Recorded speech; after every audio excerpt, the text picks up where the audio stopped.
8-ші сынып бірінші нұсқаның бірінші есебінде абсцисасы 3-ке тең, y тең 4x квадрат минус 5x қосылған 2 функциясының графигінің нүктесінің ординатасын табыңдар дейді. Яғни біз ординаты дегеніміз y-ті табуымыз керек. Абсциса бізде x-тің мәні, x-іміз 3-ке тең, y-ті анықтауымыз керек. Енді берілген өрнекке x-тің орнына 3-ті қойып есептей саламыз. Сонда 3-ті қойып есептеген кезде бізде 23 шығады. Мына функция берілген ғой енді бізде. Енді осының орнына 3-ті қоямыз. Сонда 3-тің квадраты көбейтілген 4, азайтылған 5, көбейтілген 3, қосылған 2. Мына екеуі 9-ді береді. 9-ды 4-ке көбейтсек 36, екеуі минус 15, қосылған 2.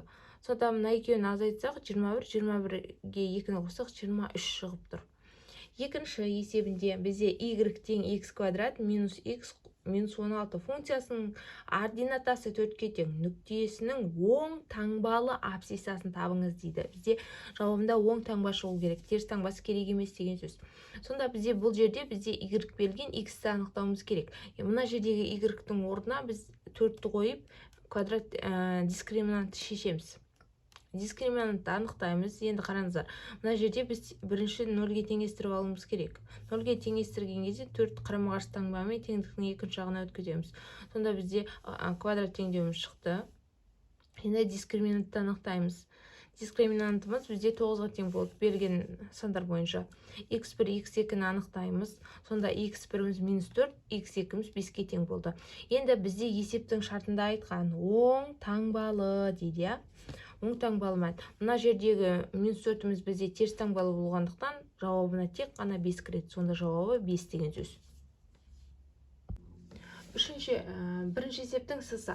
Y тең 2x квадрат минус 7x қосылған 10 функциясының графигінің ординатасы 5 болатын абсцисаларының айырымының модулін анықтаңыз дейді. Бізде есептің шығарып біткеннен кейін ең соңында модулін анықтауымыз керек айырмасының. Берілген, бірақ біздегі абсцисасы 5 болатын дейді. Сонда y-тің мәні 5-ке тең болу керек. Осы берілген өрнекті 5-ке теңестіреміз. 0-ге теңдіктің екінші жағы 0-ге теңестіріп аламыз. Сонда бізде квадрат теңдеуіміз шықты. Квадрат теңдеуді формулаға қойып есептейміз. x1, x2-ні анықтаймыз. Бірінші азайтқан кезде бізде 7-тен 3-ті азайтсақ 4, 4-4-ке бөлсек 1 болады. Ал қоссақ 10, 10-ды 4-ке бөлсек 2,5. Бізде айтқан осы екі санның айырмасының модулі деген. Сонда модулден әрқашанда оң таңбалы сан шығады. 1-ден 2,5 азайтсақ бізде 1,5. Енді кез келген оң және теріс таңбалы санның модулі оң таңбалы сан. Сонда 1,5 шығып тұр. Сонда жауабы 1,5 деген сөз. 1,5-ке тең. D есебінде координаталары 3-20 нүктесі арқылы өтетін y тең ax квадрат қосылған 2 функциясының a коэффициентін табыңыз дейді. Бізде қараңыздар 3 пен 20 берілген. Мына 3 деген сөзіміз бізге x-қа тиесілі, 20 деген сөзіміз y-ға тиесілі. Мына өрнектің орнына y пен x-тің орнына мәндерді қойып есептей саламыз. Сонда бізде y-тің орнына 20-ні қоямыз, x-тің орнына 3-ті қоямыз. Сонда есептеген кезде 3-тің квадраты 9, 9-а қосылған 2 шығады. Сонда 9а деген теңдіктің осы жағында қалды. Мынаны мен екінші жағына өткізім. Сонда теңдіктің орнына ауысқанымен мәндері бірдей. Сонда 20-дан 2-ні іздесек 18. А-ны анықтаған кезде 18-ді 9-ға бөлеміз 2. Сонда жауабы а бізде 2-ге тең деген сөз. Келесі, үшіншісі. Бізде үшіншісінде бізде айтылған, егер параболаның төбесінің координаталары минус 2 мен 6 болса, онда y тең x квадрат қосылған vx қосылған с функциясы үшін vs коэффициенттерін табыңдар дейді. Бізде берілген минус 2 мен 6 деген координаталар берілген. Енді функциясы берілген, а-ның мәні белгілі, а-ның мәні бізде 2-ге тең деген сөз. Мына жерге жазып қоя салайын. А тең 2-ге деген сөз. Ал бұмен сын анықтауымыз керек. Бізде x нолевой нақты формула бар. Ол деген сөзіміз минус v бөлінген 2а. Енді бізде x нолевойымыз міне минус 2-міз, ал y нолевойымыз бізде 6-ға тең деген сөз. Формула бойынша міне мына формула бойынша анықтаймын. Бірінші x нолевойдың орнына минус 2-ні қойдым. Мына жердегі аның орнына 2-ні қойдым. Есептеймін. Сонда мына жерде біздегі минус 2 тең минус v бөлінген 4 болады. Екеуінің көбейтіндісі v деген сөзіміз мына екеуінің көбейтіндісіне тең. Сонда мына 2 минус 1-бірімен плюске айналады. Сонда v тең 8-ге деген сөз. Келесі енді y нолевойды анықтауым керек.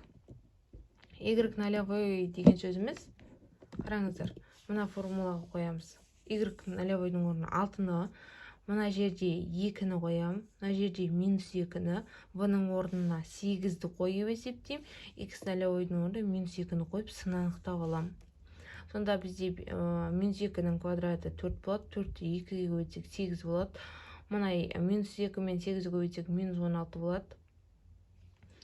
Мына жерде с сол қалпында жазылады. 8-ден минус 16-ны азайтсақ минус 8. Сонда с осы теңдіктің осы жағында қалды да 6-ның алдына минус 8 плюс болып өтті. Сонда сымыз 14-ге тең. Жауабы v деген сөзіміз бізде v 8-ге тең болды, с 14-ге тең болды деген сөз. Екінші есепте y тең x квадрат минус 15x қосылған 56 астында f 4 кейін f минус 2 функциясының мәндерін табыңыз дейді. Енді бізде сонда берілген функцияға бірінші 4-ті қойып есептейміз, кейін минус 2-ні қойып есептеңіз деген сөз. Берілген функция бойынша x-тің орнына 4-ті қойған кезде бізде 12 шықты, ал минус 2-ні қойған кезде 9-дан шықты. Бір-бірін квадраттап көбейткен кезде өрнектердің мәні. Ал v-сында бізде анықта дейді, функциясының графигі k-да 6 нүктесінен өтетін белгілі болса, k-ның мәнін табыңыз дейді. K-да 6 болса, енді k-ны анықтауымыз керек. Мына берген функциямыз. Осы функция бойынша бізде k деген сөзіміз мына жерде x-тің мәні, ал 6 y-тің мәні деген сөз. Осы өрнек бойынша мәндерін қойып шығамыз. Квадрат теңдеуді шығарамыз. Квадрат теңдеу дискриминантты табамыз. Дискриминантымыз 25 шықты. 25 деген сөзіміз 5-тің квадраты. Енді k1, k2-ні анықтаймыз. Сонда шығарған кезде бізде k1 5-ге тең, k2 10-ға тең. Сонда бізде 2 мән шықты. Сонда бізде 5 болғанда 6-ға тең және 10 болғанда 6-ға тең деген сөз. Үшінші есепте екінші дәрежелі екі айнымалысы бар теңдеулер жүйесін шешіңдер дейді. Бізде берілген, мына өрнегіміз берілген. Енді шақа айтып егізу арқылы шығарамыз. Мына жердегі x-міз бізде 5 қосылған y-ті береді. Енді мына x пен 5 қосылған y тең деп тұрмыз ғой, екеуінің мәні бірдей деген сөз. Сонда мына жердегі x квадраттың орнына апарып қоямын. Сонда 5 қосылған y-тің квадраты қосылған 3y квадрат тең 61 деген сөз. Енді осының қысқаша көбейту формуласы бойынша шам 5-тің квадраты 25, 2 еселенген 5 көбейтілген y, сонда 10y қосылған y квадрат қосылған 3y тең 61 деген сөз. Бірінші мен енді дәреже бойынша бірінші жаздым квадрат. Сонда мына жердегі екеуі қосылады да 1 мен 3-тің қосындысы бізде 4y квадрат береді. Кейін 10y-ті екінші жаздым. Мына жердегі 25, кейін мен теңдіктің екінші жағындағы 61-ті қарама-қарсыдан басымен өткіздім. Сөйтіп бізде квадрат теңдеу шықты. Мына жердегі сандардың барлығы 2-ге бөлінетін болғандықтан мен бөліп тастадым. Квадрат теңдеуді шығардық. Дискриминанттың мәні бізде 169 деген сөзіміз 13-тің квадраты. Енді y1, y2-ні анықтаймыз. Сонда y1-іміз бізде минус 4,5 шықты, y2-міз 2 шықты. Енді мына жердегі өрнекке қойып, мен x1 мен x2-ні анықтап алуым керек. x1-іміз сонда 0,5, x2-міз 7-ге тең деген сөз. Сонда бізде 2 мән тиесілі. 0,5 болғанда минус 4,5-ге тең, 7 болғанда 2-ге тең деген сөз.